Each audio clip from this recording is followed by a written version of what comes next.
ನಮಸ್ತೆ ಕರುನಾಡು. ಇವತ್ತಿನ ಈ ವಿಡಿಯೋದಲ್ಲಿ ಮೈಕ್ರೋಸಾಫ್ಟ್ ವರ್ಡ್ ಮತ್ತು ಮೈಕ್ರೋಸಾಫ್ಟ್ ಎಕ್ಸೆಲ್ ಹಾಗೂ ಇನ್ನಿತರ ಅಪ್ಲಿಕೇಶನ್ಗಳನ್ನ ಮ್ಯಾಕ್ಬುಕ್ನಲ್ಲಿ ವಿತೌಟ್ ಎನಿ ಸಬ್ಸ್ಕ್ರಿಪ್ಷನ್ ಯಾವ ರೀತಿ ಯೂಸ್ ಮಾಡೋದು ಅನ್ನೋದನ್ನ ತಿಳ್ಕೊಳ್ಳೋಣ. ಸೊ ನೀವು ಸ್ಕ್ರೀನ್ನಲ್ಲಿ ನೋಡ್ತಿರ್ಬೋದು, ನಾನು ಈಗಾಗಲೇ ಮೈಕ್ರೋಸಾಫ್ಟ್ ವರ್ಡ್ನ ಓಪನ್ ಮಾಡ್ತಾ ಇದ್ದೀನಿ ಆ್ಯಂಡ್ ಅದು ಯೂಸ್ ಆಗ್ತಿದೆ ಕೂಡ ವಿತೌಟ್ ಎನಿ ಸಬ್ಸ್ಕ್ರಿಪ್ಷನ್. ಸೊ ಯಾವ ರೀತಿ ಅನ್ನೋದನ್ನ ತಿಳ್ಕೊಳ್ಳೋಣ. ಆ್ಯಂಡ್ ಈಗ ನಾನು ಮತ್ತೆ ಹೋಮ್ ಪೇಜಿಗೆ ಬಂದು ಮೈಕ್ರೋಸಾಫ್ಟ್ ಎಕ್ಸೆಲ್ನ ಓಪನ್ ಮಾಡ್ತಾ ಇದ್ದೀನಿ ಆ್ಯಂಡ್ ಅದು ಕೂಡ ಓಪನ್ ಆಗುತ್ತೆ ಆ್ಯಂಡ್ ಯೂಸ್ ಆಗುತ್ತೆ ಕೂಡ. ನೋಡ್ತಿರ್ಬೋದು, ಮೈಕ್ರೋಸಾಫ್ಟ್ ಸಬ್ಸ್ಕ್ರಿಪ್ಷನ್ ಇಲ್ಲದೆ ಮೈಕ್ರೋಸಾಫ್ಟ್ ಆಫೀಸ್ನ ಯಾವ ರೀತಿ ಯೂಸ್ ಮಾಡಬೇಕು ಅನ್ನೋದನ್ನ ಈ ವಿಡಿಯೋದಲ್ಲಿ ತಿಳ್ಕೊಳ್ಳೋಣ. ವಿಡಿಯೋನ ಕೊನೆವರೆಗೂ ನೋಡಿ ಅಂತ ಹೇಳ್ತಾ ಬನ್ನಿ ಶುರು ಮಾಡೋಣ. ಮ್ಯಾಕ್ಬುಕ್ ಯೂಸರ್ಸ್ ಇಲ್ಲಿ ಯೂಸ್ ಮಾಡಬೇಕಾಗಿರ್ತಕ್ಕಂಥದ್ದು ಗೂಗಲ್ ಕ್ರೋಮ್, ಯಾಕಂದರೆ ಇದು ಸಫಾರಿ ಇದಕ್ಕೆ ಸಪೋರ್ಟ್ ಮಾಡೋದಿಲ್ಲ. ಸೊ ಗೂಗಲ್ ಕ್ರೋಮ್ನಲ್ಲಿ ನಾನೀಗ office.com ಲಾಗಿನ್ ಅಂತ ಸರ್ಚ್ ಮಾಡ್ತಾ ಇದ್ದೀನಿ ಆ್ಯಂಡ್ ಮೇನ್ಲಿ ಇದಕ್ಕೆ ಬೇಕಾಗಿರ್ತಕ್ಕಂಥದ್ದು ಮೈಕ್ರೋಸಾಫ್ಟ್ ಅಕೌಂಟ್. ನಿಮ್ಮದು ಮೈಕ್ರೋಸಾಫ್ಟ್ ಅಕೌಂಟ್ ಇದೆಯಾ ಅಂತ ನೋಡಿ, ಅಕಸ್ಮಾತ್ ಇಲ್ಲ ಅಂದರೆ ಇದೇ ಈ ವೆಬ್ಸೈಟ್ ಯೂಸ್ ಮಾಡಿಕೊಂಡು ನೀವು ಕ್ರಿಯೇಟ್ ಕೂಡ ಮಾಡ್ಕೋಬೋದು.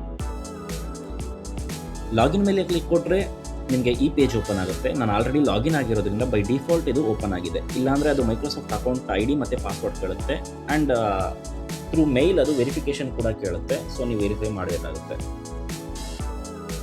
ಈ ವೆಬ್ಸೈಟ್ ಯೂಸ್ ಮಾಡಿಕೊಂಡು ಮೈಕ್ರೋಸಾಫ್ಟ್ ವರ್ಡ್, ಎಕ್ಸೆಲ್ ಇನ್ನಿತರ ಅಪ್ಲಿಕೇಶನ್ಗಳನ್ನ ಆರಾಮಾಗಿ ಯೂಸ್ ಮಾಡ್ಬೋದು. ಬಟ್ ಇನ್ಸ್ಟಾಲ್ ಮಾಡೋದು ಯಾವ ರೀತಿ ಅನ್ನೋದು ನೋಡೋಣ. ಸೊ ನಾನು ಇಲ್ಲಿ ಮೈಕ್ರೋಸಾಫ್ಟ್ ವರ್ಡ್ ಓಪನ್ ಮಾಡಿದ್ದೀನಿ. ಕ್ರಿಯೇಟ್ ಬ್ಲ್ಯಾಂಕ್ ಡಾಕ್ಯುಮೆಂಟ್ ಇದೆ ನೋಡಿ. ಆ್ಯಸ್ ಯೂಶುವಲ್ ಅಪ್ಲಿಕೇಶನ್ ಯಾವ ರೀತಿ ಓಪನ್ ಆಗುತ್ತೆ ಆ್ಯಂಡ್ ಯಾವ ರೀತಿ ಯೂಸ್ ಆಗುತ್ತೆ ಅದೇ ರೀತಿ ಇದು ವೆಬ್ಸೈಟ್ನಲ್ಲಿ ಓಪನ್ ಮಾಡ್ಬೋದು ಆ್ಯಂಡ್ ಯೂಸ್ ಮಾಡ್ಬೋದು ಕೂಡ. ವೆಬ್ಸೈಟ್ ಅಲ್ಲದೆ ಈ ಅಪ್ಲಿಕೇಶನ್ಗಳನ್ನ ಯಾವ ರೀತಿ ಇನ್ಸ್ಟಾಲ್ ಮಾಡ್ಕೊಂಡು ಯೂಸ್ ಮಾಡೋದು ಅನ್ನೋದನ್ನ ನೋಡೋಣ.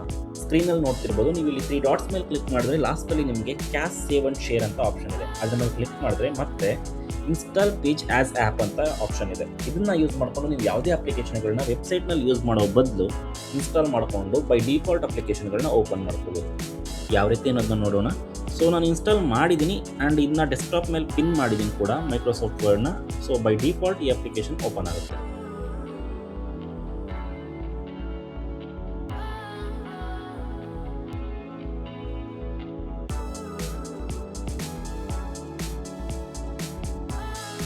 ನೋಡ್ತಿರ್ಬೋದು, ಸ್ಕ್ರೀನ್ ಓಪನ್ ಆಗಿದೆ. ಸೊ ನೀವು ಈ ಅಪ್ಲಿಕೇಶನ್ನ ಯೂಸ್ ಮಾಡಿಕೊಂಡು ಇಲ್ಲಿರ್ತಕ್ಕಂಥ ಯಾವುದೇ ಟೆಂಪ್ಲೇಟ್ನ ಫ್ರೀಯಾಗಿ ಆಕ್ಸೆಸ್ ಮಾಡ್ಬೋದು. ಇದಕ್ಕೆ ನೀವು ಯಾವುದೇ ಸಬ್ಸ್ಕ್ರಿಪ್ಷನ್ ಮಾಡೋ ರೀತಿ ಇರಲ್ಲ.